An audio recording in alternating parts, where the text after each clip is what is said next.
The chamber stretched vast and empty like the void between stars, its crystalline walls reflecting the light of 1,000 worlds represented within. Lyrale stood at the observation platform with her arms crossed beneath the flowing sleeves of her silver robes. Her violet eyes tracked the council members as they moved through the space like schools of fish avoiding a predator. She had lived 3,000 years and witnessed the rise and fall of dozens of civilizations. The elf had seen wars that burned entire star systems and peace treaties that lasted millennia, yet nothing in her long memory compared to the foolishness she was about to witness. Beside her massive form, Night Whisper lay coiled on the platform designated for bonded companions. The dragon's obsidian scales absorbed the ambient light, making him appear as a living shadow. His great head rested on his claws, but his golden eyes remained alert. Through their telepathic bond, Lyrale felt his growing unease like a cold weight in her chest. The council had been debating the human problem for 3 cycles now. The representatives from 40 species filled the lower chamber, their voices rising in a cacophony of concerns and complaints. At the center of it all stood High Arbiter Velkos, a being of pure energy contained within a humanoid shell of living crystal.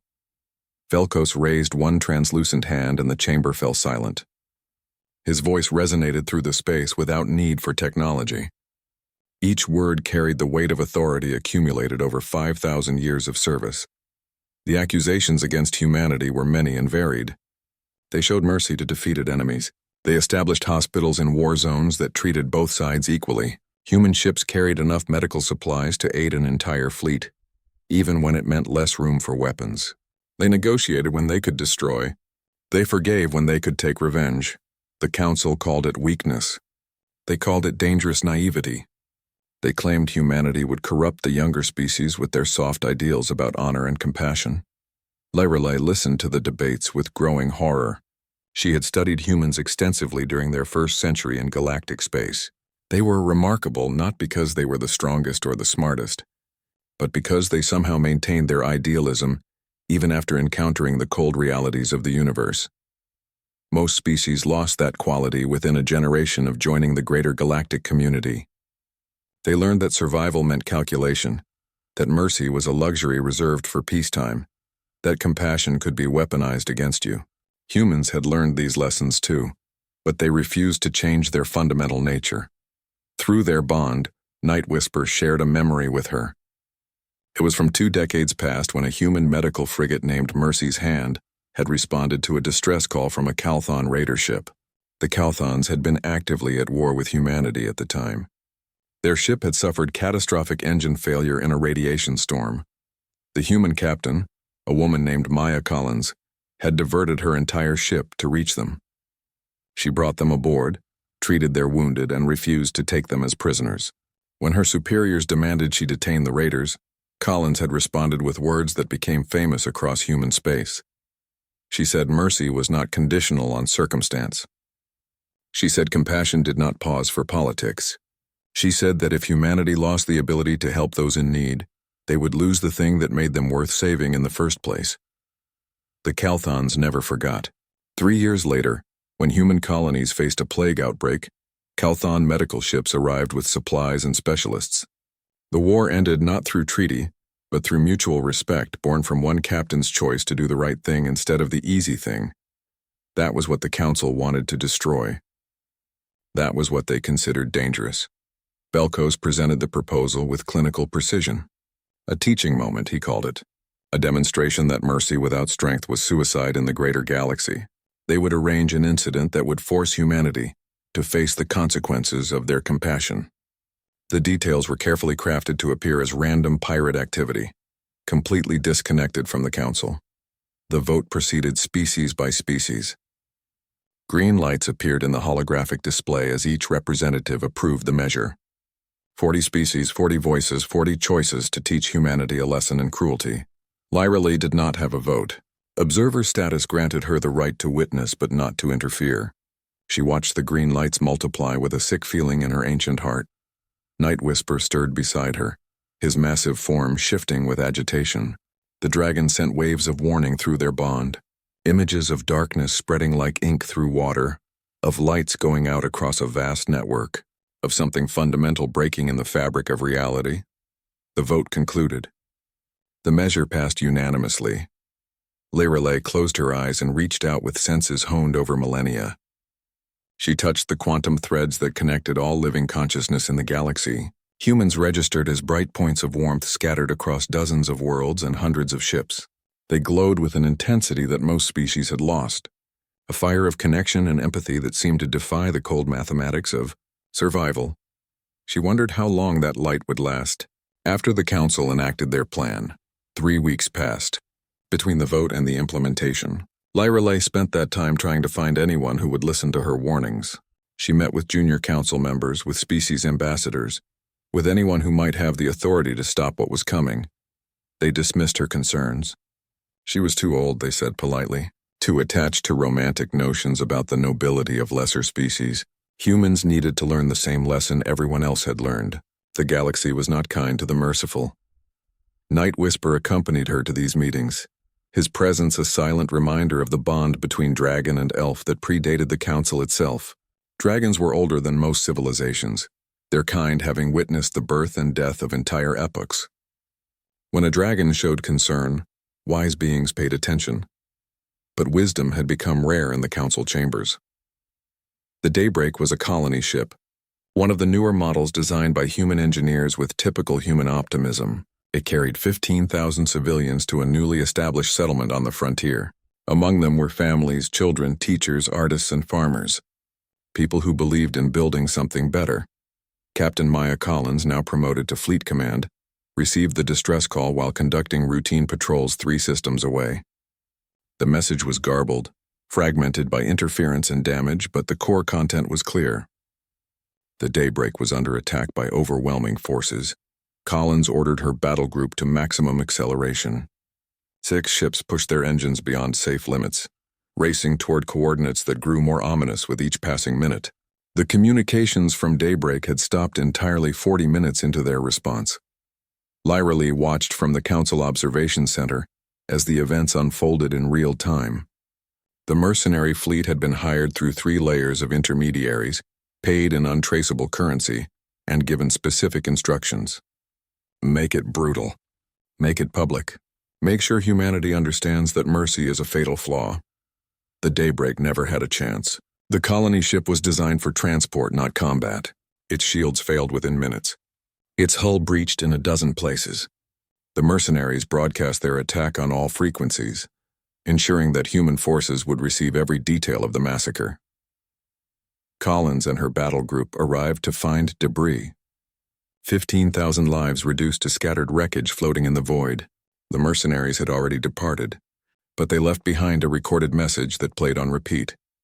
Lorelei forced herself to watch as the mercenary commander appeared on screen, his face hidden behind a combat helmet.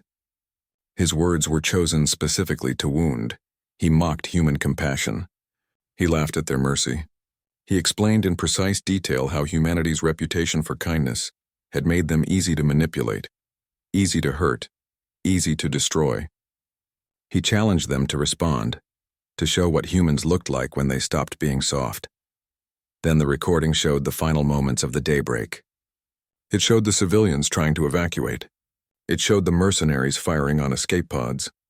It showed children and parents and teachers and farmers dying while calling for help that would never come. Lorelei felt something change in that moment. Through her connection to the quantum consciousness, she sensed a shift in the collective human psyche.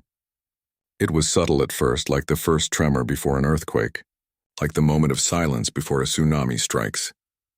Night Whisper raised his great head and let out a low sound that was part growl and part keening cry. The dragon could feel it too. Something vast and terrible had been awakened. On the bridge of her flagship, Maya Collins stood motionless as the recordings played. Her sister had been on the Daybreak with her husband and 2 children. Collins had sponsored their colony application personally, believing they would build a better life on the frontier. She watched her family die while standing on the bridge of a warship designed to protect them. The other captains in her battle group waited for orders. They waited for Collins to scream or cry or demand immediate pursuit of the mercenaries.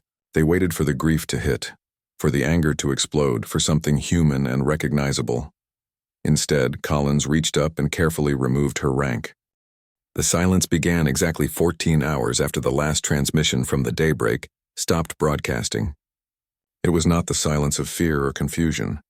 It was something far more deliberate and infinitely more terrifying. Every human diplomatic channel went dark simultaneously. The embassies that had maintained constant communication with dozens of species simply stopped responding. The trade negotiations that had been ongoing for months were abandoned mid-sentence. The cultural exchange programs ceased without explanation. The humanitarian missions that humans had been conducting across 17 systems recalled their personnel and departed without filing the required documentation. In the council chambers, representatives initially celebrated this development as proof that their lesson had worked. Humanity had been humbled.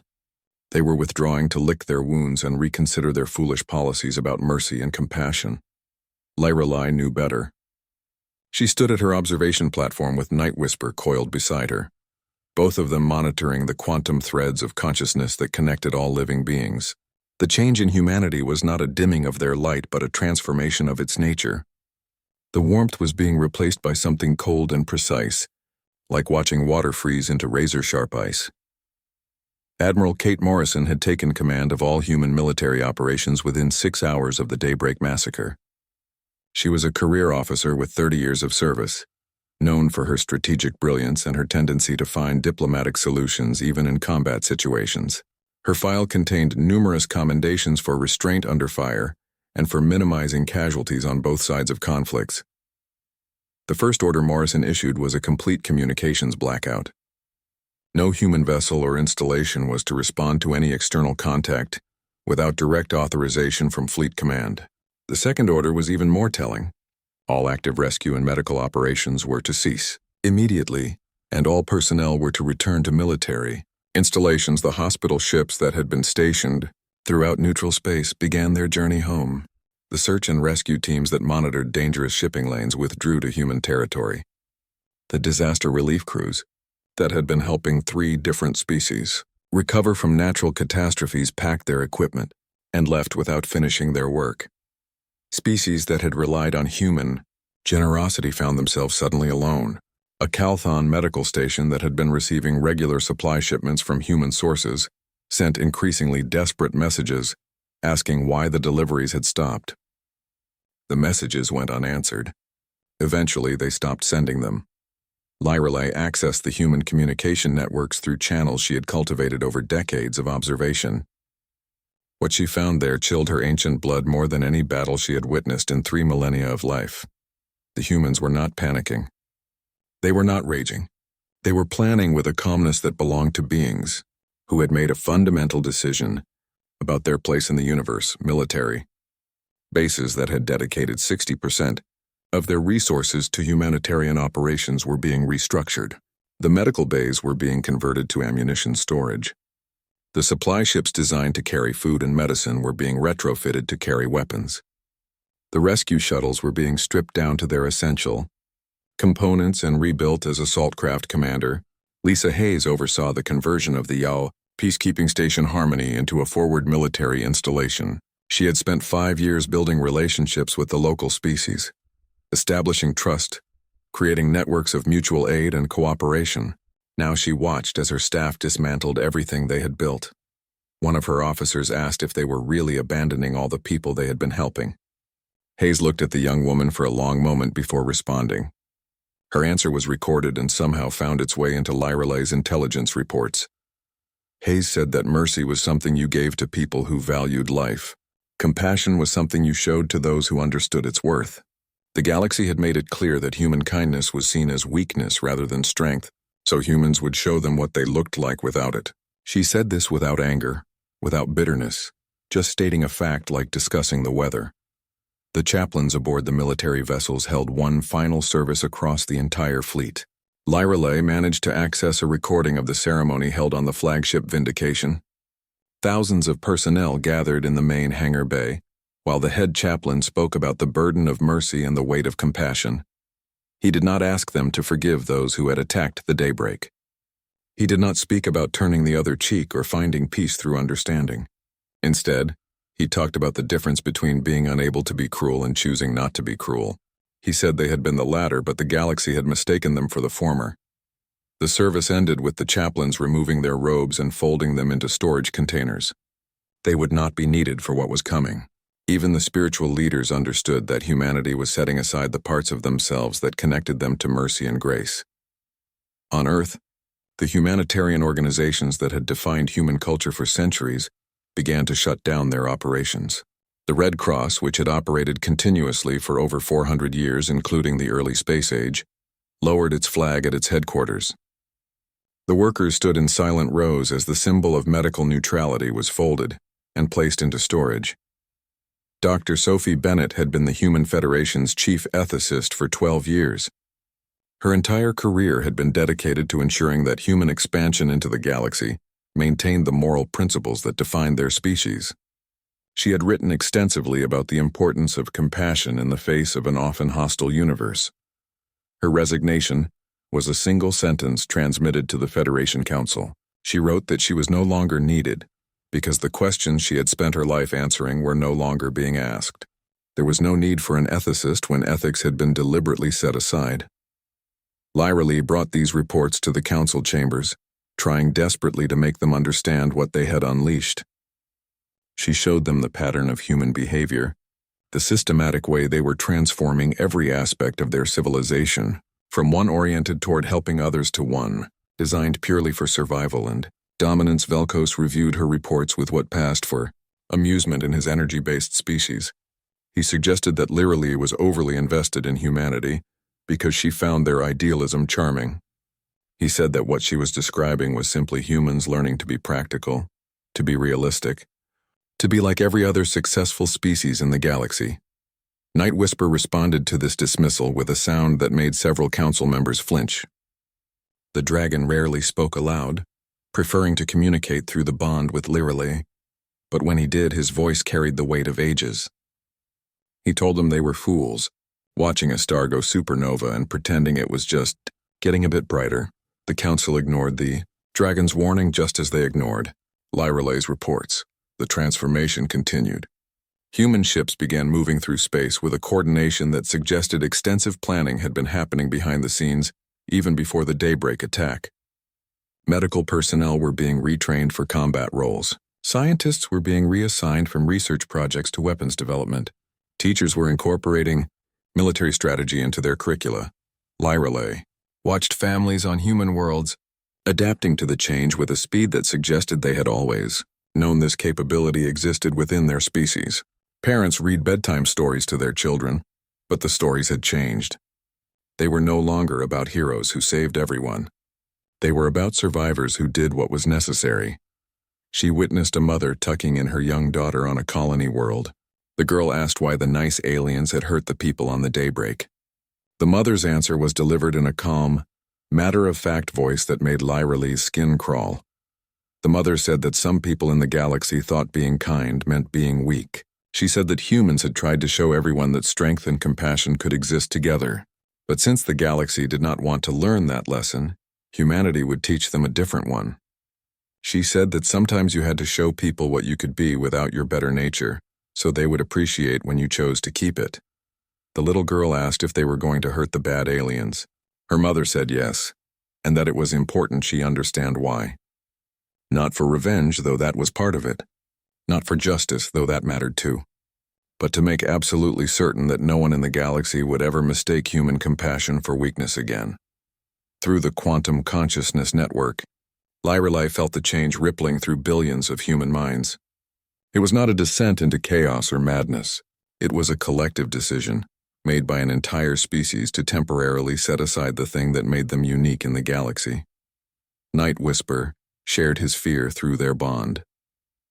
He had seen this pattern before in the Verath, a species that had existed 2,000 years ago. They had been similar to humans in many ways, prone to empathy and connection, unusual in their desire to help others even at cost to themselves. The attack began at exactly 0400 hours Galactic Standard Time. There were no warnings, no demands for surrender, no final chances for negotiation. The human fleet simply appeared at the coordinates where the mercenary forces had gathered to celebrate their successful operation against the daybreak. Captain Maya Collins commanded. the assault from her flagship Retribution. The ship had been a medical frigate named Mercy's Hand just 2 weeks ago. The conversion had taken 6 days of round-the-clock work. Where recovery beds once stood, now there were missile racks. Where surgical theaters had saved lives, now there were targeting computers calculating the most efficient ways to end them. The mercenary fleet detected the human approach with enough time to raise shields and prepare defensive positions. Their commander sent out a broadcast on all frequencies, offering to negotiate, claiming they had just been following orders, suggesting that surely the honorable humans would want to discuss terms. Collins responded by ordering all communications officers to disable their receivers. She did not want to hear pleas or excuses or attempts at bargaining. The time for words had ended the moment the daybreak fell silent. The human ships opened fire with a precision that spoke of extensive planning. Every shot was calculated for maximum damage. Every weapon was deployed with cold efficiency. The mercenaries had expected a furious attack driven by rage and grief. Instead, they faced something far worse. A systematic extermination carried out with the detached professionalism of exterminators clearing vermin. Lyrelai watched the battle unfold through council monitoring systems with growing horror. Night Whisper's distress flooded through their bond as the dragon witnessed something that violated every principle of civilized warfare that had been established over millennia. When mercenary ships attempted to flee, human vessels pursued them with relentless determination. When escape pods launched from dying ships, human point defense systems tracked and destroyed them. When a damaged cruiser broadcast surrender codes on every channel, the humans simply disabled its communications array and continued firing until nothing remained but debris. The mercenaries had 3 times the numbers in superior positioning. None of it mattered. The humans fought like they had nothing to lose because, in a very real sense, they had already lost the thing that mattered most to them. Their innocence, their idealism, their belief that mercy had value in the universe, all of it had died with the daybreak. Admiral Kate Morrison monitored the battle from Fleet Command on Earth. Around her, officers coordinated the assault with quiet efficiency. There was no cheering when enemy ships exploded. No celebration when mercenary formations broke apart in panic.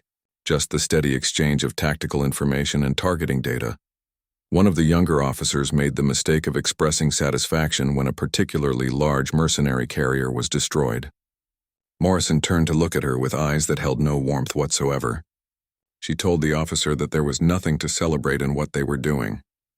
They were not heroes. They were not warriors fighting for a noble cause. They were executioners carrying out a sentence that the galaxy had forced them to deliver. The officer never made that mistake again. The battle lasted 4 hours. When it ended, the mercenary fleet had ceased to exist. Not a single ship remained intact. Not a single escape pod had survived. The humans had brought enough firepower to fight a major war, and they had used all of it on what was essentially a police action. But the operation was far from over. Collins transmitted new orders to her fleet. They were going to trace every connection the mercenaries had, every supplier who sold them weapons, every station that gave them safe harbor, every government that looked the other way while they operated, everyone who had played even a minor role in making the Daybreak Massacre possible. Lyrelai realized with dawning horror that humanity was not just fighting a battle. They were waging a war of absolute accountability. They were going to make the entire galaxy understand that attacking human civilians came with consequences that extended far beyond the immediate. Perpetrators, the human fleet split into multiple task forces and began hunting. They started with the weapons dealers who had supplied the mercenaries. 3 trading stations were given exactly 10 minutes to evacuate all personnel before human ships reduced them to floating scrap. The stations had been operating in neutral space under the protection of the non-aggression treaties that humanity had helped negotiate decades ago. The treaties no longer mattered to humanity. The rules no longer applied. They had been writing the rules to protect others, and now that those others had turned on them, the rules were just words on documents that could be ignored. A Thexian supply depot that had sold ammunition to the mercenaries tried to claim neutrality. They argued that merchants could not be held responsible for how their customers used their products. Commander Lisa Hayes, leading one of the task forces, responded by asking if they would feel the same way about neutrality if it was their children on the Daybreak. The Thexians had no answer. Hayes gave them 5 minutes to abandon the depot. They took 3. The depot became another expanding cloud of debris in the void. In the council chambers, panic was beginning to replace smug satisfaction. Representatives from dozens of species demanded that the council intervene, that they stop the human rampage, that they restore order to the chaos humanity was creating. Velkos attempted to open diplomatic channels with the Human Federation. Every message went unanswered. He tried to invoke ancient treaties and agreements. The humans ignored them all. He sent urgent requests for negotiation through every back channel he could access. The silence from humanity was absolute. Lyrelay stood before the council and told them what they refused to accept. She explained that humanity had not become irrational or lost control. They had simply stopped pretending that the rules meant anything, when those rules had failed to protect 15,000 innocent people. She showed them intelligence reports about human weapons development, technologies that humanity had possessed for decades but never deployed because they were considered inhumane. Planet crackers that could shatter worlds, genetic viruses that could target specific species, quantum disintegration arrays that could erase matter from existence. The Council had assumed these weapons existed only in theoretical research. They were wrong. Humanity had built them, tested them, and then locked them away because using such weapons went against every principle they held dear. Now those principles had been discarded and the weapons were being loaded onto ships. Night Whisper sent urgent warnings through the quantum consciousness network that connected all dragons across the galaxy. The ancient beings responded with alarm. Several dragon councils that normally remained neutral in the affairs of younger species began making preparations to evacuate their populations from potential conflict zones. When dragons started moving, Y species paid attention. Some of the council members began to understand that this was not a temporary outburst of human anger that would fade with time. This was a fundamental transformation of an entire species, and that species had the numbers and technology to reshape the galaxy by force. Maya Collins led her fleet to a mining operation in the Outer Reach territories. Intelligence reports indicated the mining company had processed rare metals used in the weapons that destroyed the Daybreak. The company protested that they had no knowledge of how their materials were being used. Collins did not care about their ignorance. She gave them 1 hour to remove all personnel. Then she deployed a weapon that humanity had developed but never used. It was called a molecular dissolution beam, and it did exactly what the name suggested.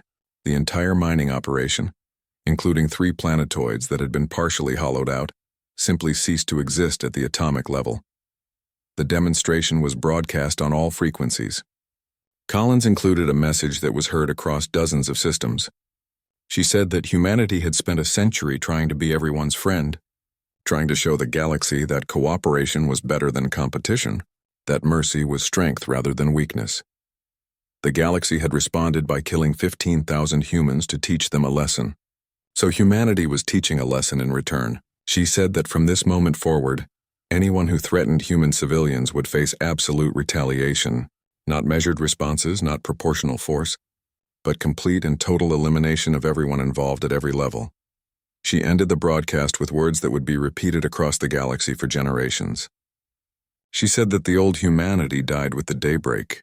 This new humanity understood that the universe only respected power and fear, so they would show the universe both in measures it could not ignore. The council convened an emergency session. Species representatives who had supported the operation against the daybreak now argued that they had been misled, that they had not understood the full implications, that surely there must be some way to negotiate a peaceful resolution. Lyrelai stood before them with Night Whisper at her side and spoke with the authority of 3,000 years of observed history. She told them that they had created this situation, and now they had only 2 choices. They could let humanity burn itself out on the species foolish enough to. Lyrelai made her decision on the 14th day of the human campaign.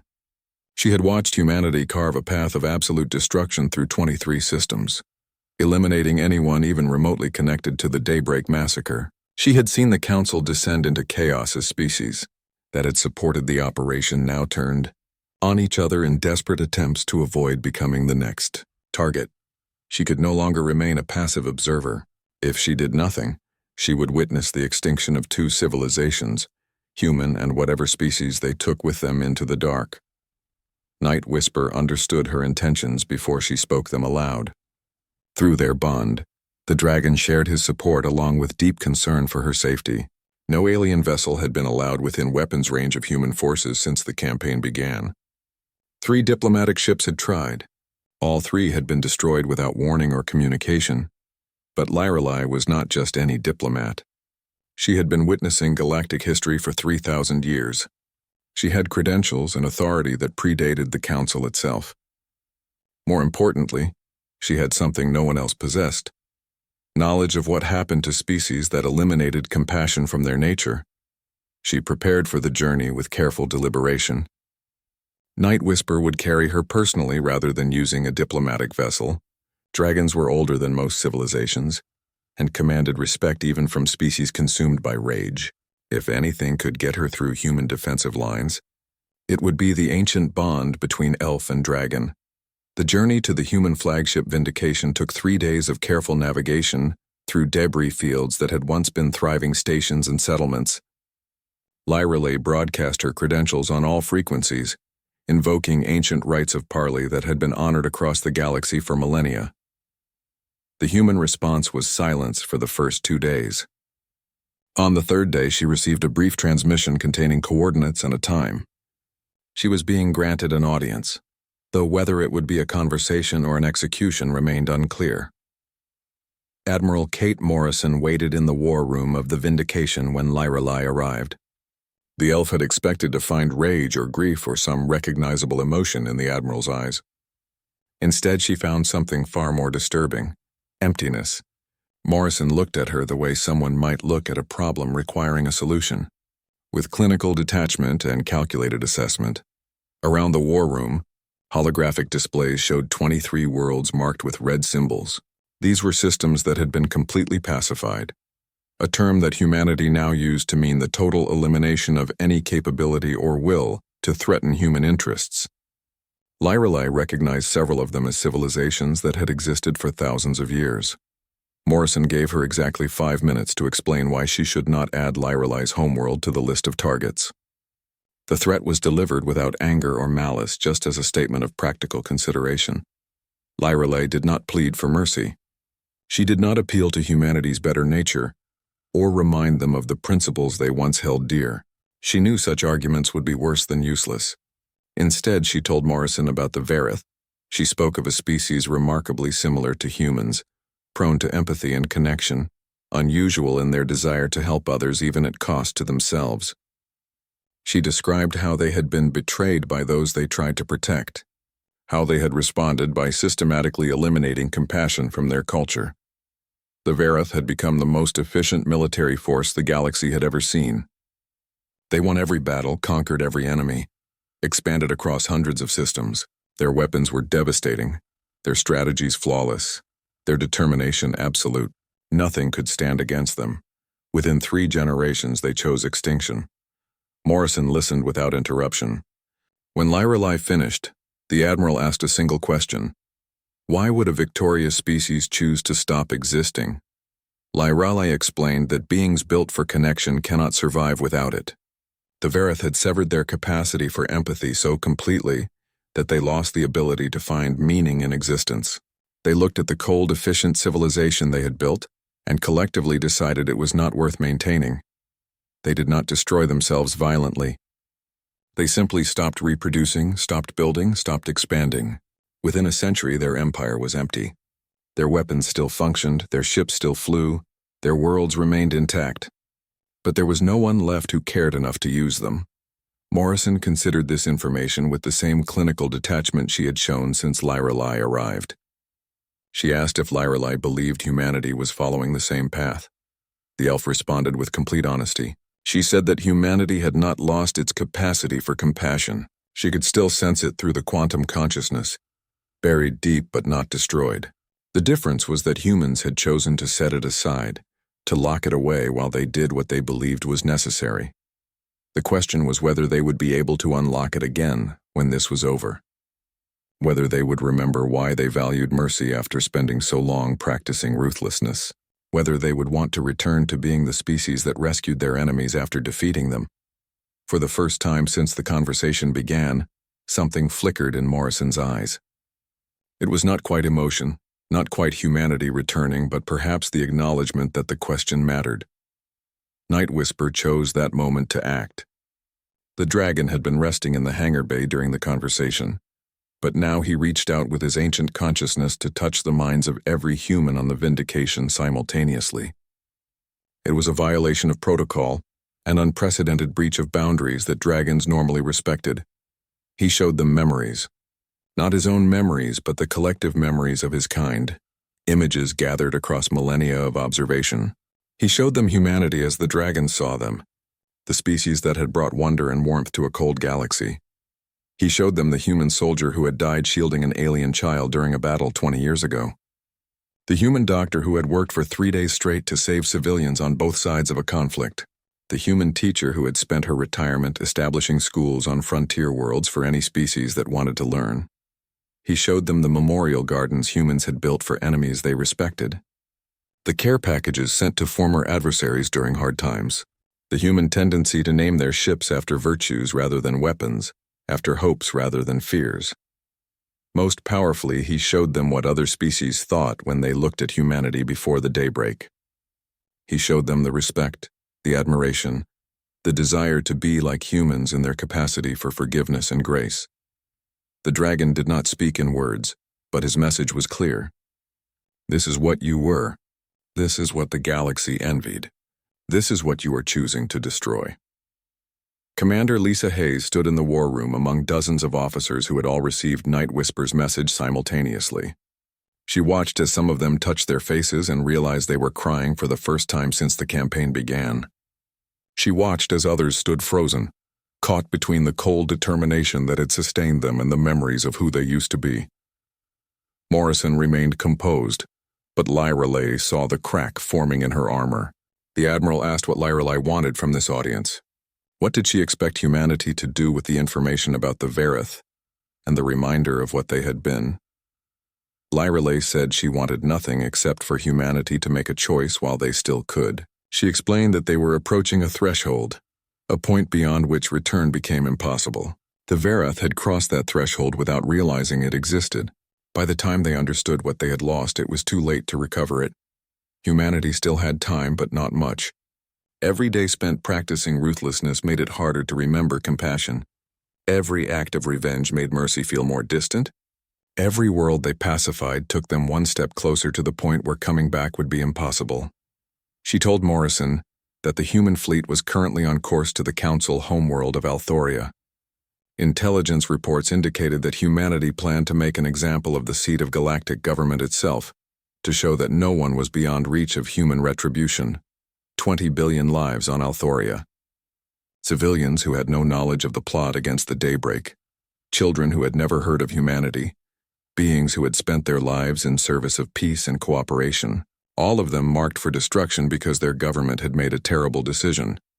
Morrison confirmed that the fleet was indeed heading to Althoria. She said that the Council needed to understand that orchestrating the murder of human civilians came with consequences that could not be negotiated away or forgotten. The destruction of the Council homeworld would ensure that lesson was never forgotten.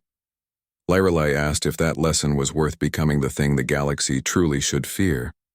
She asked if justice required the extinction of an entire world. She asked if Morrison believed her sister would want this revenge carried out in her name. The mention of Morrison's sister was a calculated risk. Lyrelei knew it might enrage the Admiral, might end the conversation with her execution. But she also knew that if anything could reach through the cold determination to the human beneath, it would be the memory of the person whose death had started all of this. The human fleet reached the outer edge of Althoria's system exactly 72 hours after Lyrelei's conversation with Admiral Morrison. 300 warships arranged themselves in attack formation, their weapons charged and targeting solutions calculated. The Council homeworld hung in space before them, blue and green and completely defenseless. The Council had never believed anyone would dare strike at the heart of galactic government. For 10,000 years, Althoria had been the one place in the universe considered absolutely safe. Now that certainty was about to be tested by a species that no longer cared about tradition or respect for ancient institutions. Captain Maya Collins stood on the bridge of her flagship positioned at the center of the formation. Her hand rested on the firing authorization console. One command from her and 20 billion lives would end. Every weapon in the fleet was synchronized to fire simultaneously, overwhelming any possible defense through sheer volume of destruction. Through the quantum consciousness network, Lyra Lay felt the tension rippling across billions of minds. Every species in the galaxy was watching this moment. Some hoped humanity would show restraint. Others waited for the validation that mercy truly was dead in the universe. All of them understood that what happened in the next few minutes would reshape galactic civilization forever. On Althoria, panic had consumed the population. Evacuation ships launched constantly, but there was no way to move 20 billion beings before the human fleet opened fire. The council chambers had emptied as representatives fled to their homeworlds. Only Velkos remained, standing in the central chamber as if his presence alone could protect the world he had served for 5,000 years. Morrison's voice cut through the silence on the command channel. She ordered all ships to report readiness status. One by one, the captains confirmed their vessels were prepared to execute the attack. The synchronized countdown began automatically. 30 seconds to firing range. Collins watched the numbers decrease with steady precision. She thought about her sister who had died on the daybreak. She thought about the 15,000 civilians who had been murdered to teach humanity a lesson about weakness. She thought about the justice they deserved and the revenge that would make the galaxy remember that human compassion was a choice, not a limitation. 20 seconds. Night Whisper's presence flooded through the quantum consciousness with sudden intensity. The dragon did not speak in words but showed images instead. He showed them the memorial gardens humans had built for fallen enemies. He showed them the human tendency to name their children after virtues like hope and grace and mercy. He showed them what they had been before betrayal had turned their light. Cold 15 seconds, Dr. Sophie Bennett sent an unsolicited transmission from Earth directly to Morrison's command console. The former ethicist had resigned because she believed her position had become meaningless. Now she offered one final piece of guidance. She said that the Council had taken 15,000 lives through deliberate cruelty. If humanity took 20 billion lives in response, the mathematics of vengeance would not make them righteous. It would make them something far worse than the beings who had wronged them. 10 seconds. Commander Lisa Hayes watched the countdown from her station aboard the destroyer Defiance. She had spent months converting humanitarian installations into military assets. She had overseen the transformation of her species from compassionate idealists to efficient executioners. She had believed it was necessary, that the galaxy needed to learn that humans without mercy were terrifying beyond measure. Now she wondered if teaching that lesson required proving it with 20 billion corpses. 5 seconds. Morrison opened a channel to Captain Collins. The Admiral's voice was steady, but something in her tone suggested the cold determination had finally cracked. She asked Collins a single question. What would her sister want them to do in this moment? Collins closed her eyes and remembered her sister's voice. She remembered the way she used to talk about building a better future on the frontier. She remembered her nieces and nephew playing in the garden, laughing without fear because they believed the universe was fundamentally good. The daybreak had been full of people like that. People who believed in kindness and cooperation, and the possibility of building something beautiful. People who thought that humanity's compassion would make the galaxy better rather than make them targets. 2 seconds. Collins's finger hovered over the firing authorization. Every ship in the fleet waited for her command. 20 billion lives hung in the balance. The entire galaxy held its breath. 1 second. Collins pulled her hand back from the console. She opened the fleet-wide channel and gave an order that would echo across the stars for generations. All ships stand down. Weapons to safe mode. The attack was canceled. The silence that followed was absolute. 300 captains processed the command with confusion and relief and uncertainty. Some had been ready to fire. Some had been hoping for exactly this order. All of them understood that something fundamental had just changed. Morrison took control of the communication network and broadcast a message to the entire galaxy. Her voice carried the weight of someone who had walked to the edge of the abyss and chosen to step back.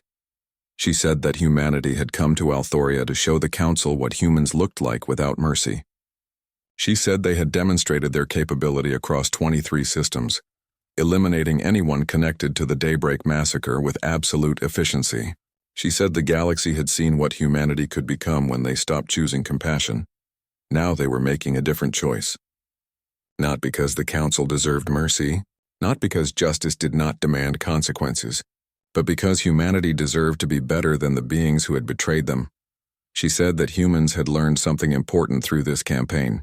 Their compassion had never been weakness. It had been strength wrapped in kindness, power restrained by principle. The galaxy had mistaken restraint for inability, had confused mercy with helplessness. That mistake had cost 23 civilizations their existence. It had shown the universe what humanity was capable of when the leash came off, when the rules were discarded, when compassion was set aside. Morrison said they were putting that weapon back in its sheath, but everyone now knew it existed. Humanity would continue to offer mercy and show compassion and help those in need, but they would never again allow anyone to mistake those qualities for weakness or inability to respond with overwhelming force. She announced that the Council would pay reparations for the Daybreak massacre. They would establish protocols preventing any species from targeting human civilians or attempting to exploit human compassion as a tactical vulnerability. They would ensure that what happened to the 15,000 would never happen again. If the Council refused these terms, humanity would return and finish what they started. But this time, they were offering a chance for the galaxy to rebuild on foundations of mutual respect rather than fear. The transmission ended. The fleet maintained position while waiting for the Council's response. On Althoria, Velkos emerged from the Council chambers and sent an acceptance of all terms without negotiation or delay. The High Arbiter had existed for 5,000 years and had never felt fear until he watched 300 human warships position themselves to destroy everything he had spent his life protecting. He agreed to every demand Morrison made and added commitments of his own. The Council would establish the Daybreak Protocols as galactic law. They would create memorials on every member world honoring the 15,000 who died. They would ensure that humanity's choice to show mercy despite overwhelming provocation would be taught to every species as an example of true strength. Lyra watched the exchange from the Vindication's observation deck with Night Whisper beside her. Through their bond, she felt the dragon's relief and approval. They had witnessed something unprecedented, a species that had embraced ruthlessness, choosing to reclaim their humanity before it was too late. The fleet began its withdrawal in perfect formation. As they departed, Collins ordered her ship to change course toward the coordinates where the Daybreak had fallen. She wanted to visit the memorial one final time, to tell her sister that they had chosen mercy again. At the memorial site, a simple marker floated in space surrounded by the preserved debris from the colony ship. Collins stood alone in the observation bay and placed her hand against the transparent aluminum viewport. She spoke to her sister as if she could still hear. She said that humanity had shown the galaxy both sides of their nature. She said they had proven that compassion was a choice backed by capability, that mercy came from strength rather than weakness.